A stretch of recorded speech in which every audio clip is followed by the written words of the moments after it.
Silahkan ketua kelasnya dipimpin berdoa.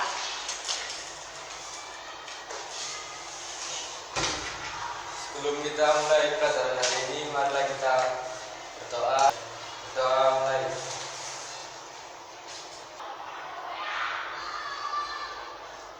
Berdoa selesai. Bagaimana kabar kalian hari ini? Alhamdulillah, Apakah hari ini ada yang tidak masuk? Ada. Atau Bira ya kayaknya tidak terlihat. Sebentar, saya ambilkan daftar absensi dulu. Kemudian yang Zakwan sakit. Kemudian yang sakit juga. Baik. Yang lain sehat ya berarti?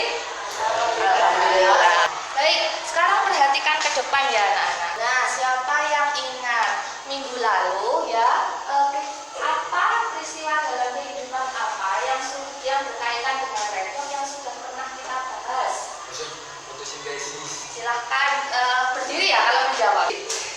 Fotosintesis. Fotosintesis berkaitan dengan redox.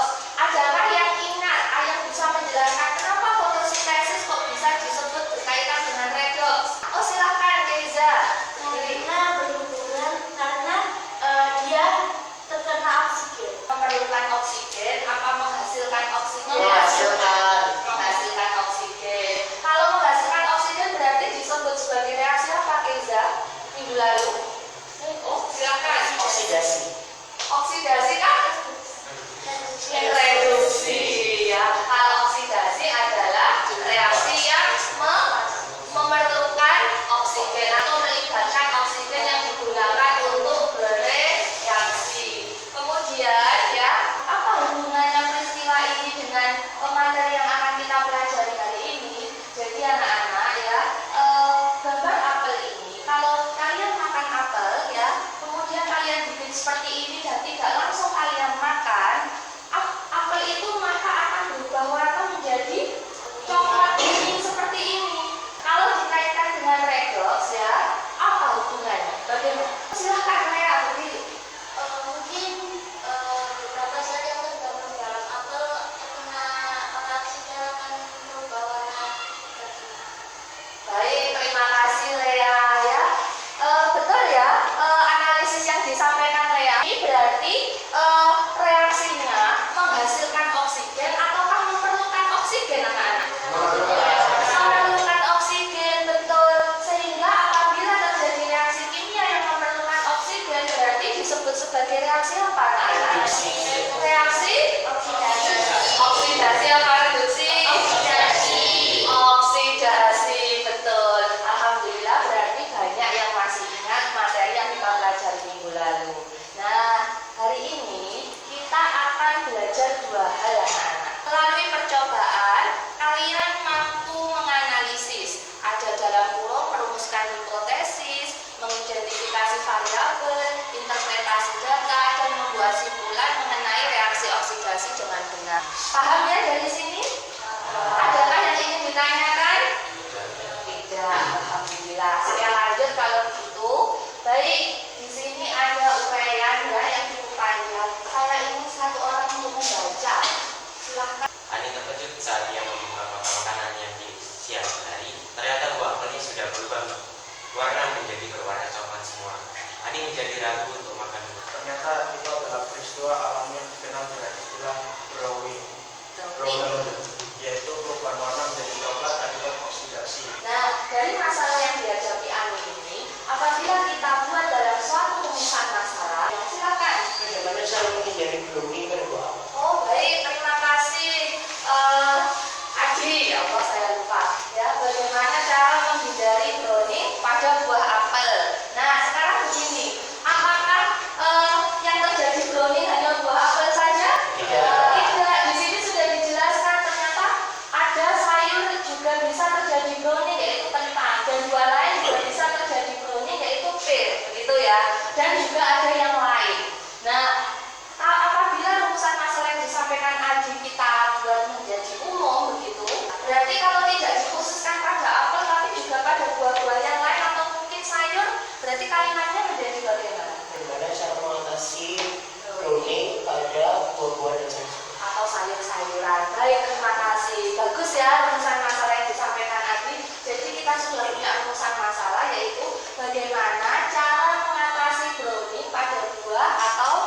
sayuran.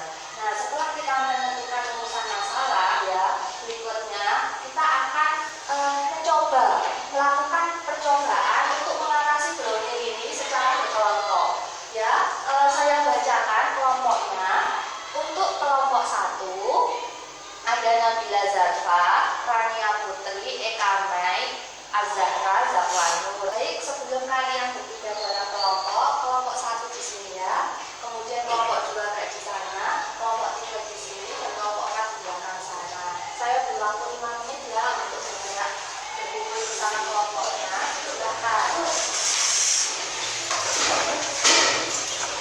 Baik, sekarang anak-anak, saya akan membagikan kalian LKPD. LKPD-nya seperti ini. Silakan sekarang LKPD-nya dibuka pada halaman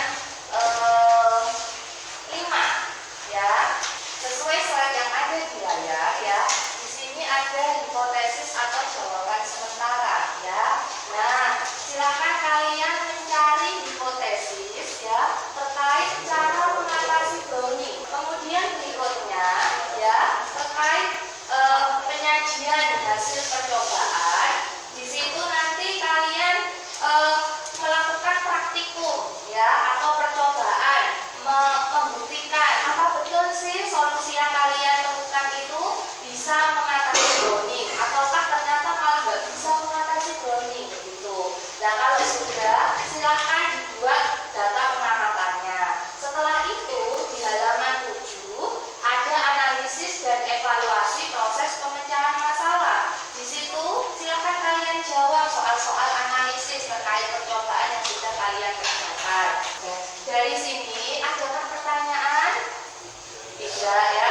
Baik, silakan bekerja dengan kelompoknya. Saya beri waktu 30 menit ya.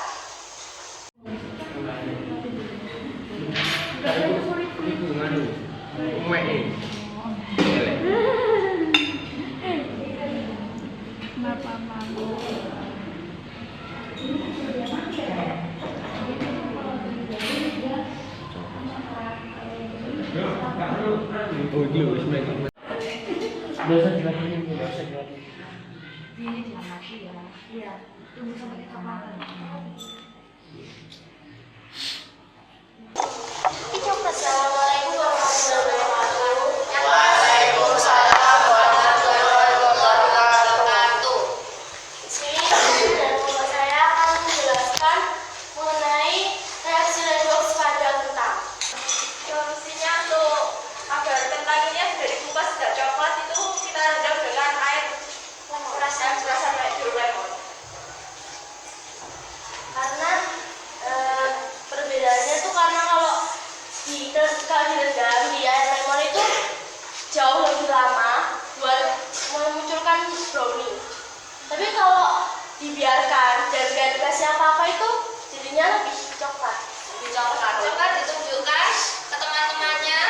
Itu yang bagaimana? Ini yang gak direndam. Itu yang tidak direndam ya. Kemudian yang direndam bagaimana? Ini yang direndam. Itu yang direndam. Jadi kentang yang direndam dengan air lemon akan lebih lama mengalami brownie Menghambat terjadinya brownie dibanding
begitu ya hasilnya kalau kita tulis di PowerPoint ini.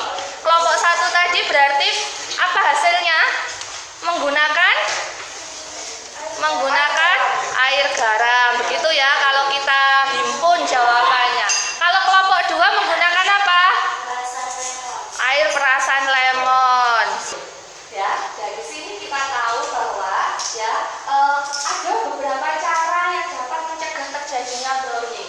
Ada air garam, kemudian ada air perasan lemon, ada air perasan jeruk nipis, dan ada air jeruk nipis sama ya, air perasan jeruk nipis. Dan cara-cara ini ternyata sudah dibuktikan oleh kalian bahwa dapat menghambat terjadinya browning. Begitu. Kalau tadi hasil presentasi dari kelompok 2 dapat terjadinya browning tadi karena ada aktivitas enzim apa tadi? Polifenol oksidase, yang mana kalau ada sudah menggunakan baik itu air garam maupun air perasan lemon, di dalam air lemon ini ada asam sitrat anak-anak, dan juga mungkin sedikit asam askorbat. Asam askorbat itu vitamin C ya, di dalam jeruk kan banyak vitamin C-nya ya. Dan vitamin C atau asam askorbat dan asam sitrat itulah yang akan menghalangi terjadinya kontak langsung antara enzim polifenol dengan oksigen yang ada di udara, sehingga tidak langsung berubah warna menjadi coklat karena oksigen yang ada di udara berinteraksi dengan apa? Dengan asam yang ada di lemon dan jeruk nipis ini. Paham dari sini? Paham. Baik, karena semua sudah paham, sekarang silahkan merapikan kembali alat dan bahan serta jas labnya, kemudian duduknya harus depan semua. Ya. Nah, sekarang saatnya untuk mengerjakan soal ya. Ada 5 soal uraian yang bisa kamu akses dari e-modul yang ada di slide ini. Nah, silakan diakses. Saya beri waktu 5 soal uraian ya. Ada waktu 15 menit. Jadi kita sudah sampai di akhir kegiatan pembelajaran anak-anak. Alhamdulillah ya. Kita sudah ngapain aja hari ini tadi? Praktikum, udah praktikum. Praktikum tentang apa tadi? Membuktikan reaksi redoks dengan cara apa? Menemukan solusi tentang apa? Tentang browning ya. Ada berapa cara tadi yang ditemukan di kelas ini? Ada 3. Yang pertama, yang kedua, tadi bisa. Yang ketiga, bisa. Baik, karena sudah tidak ada yang ingin ditanyakan, pembelajaran hari ini bisa kita akhiri sebagai rasa syukur kita karena alhamdulillah sudah dimudahkan Allah untuk menjalani kegiatan pembelajaran pada hari ini. Saya ingin ketua kelasnya untuk memimpin berdoa. Silakan. Pelajaran hari ini sangat lancar dan Yang keras, Mas. bermanfaat. Berdoa mulai. Doa selesai. Alhamdulillahirobbilalamin. Terima kasih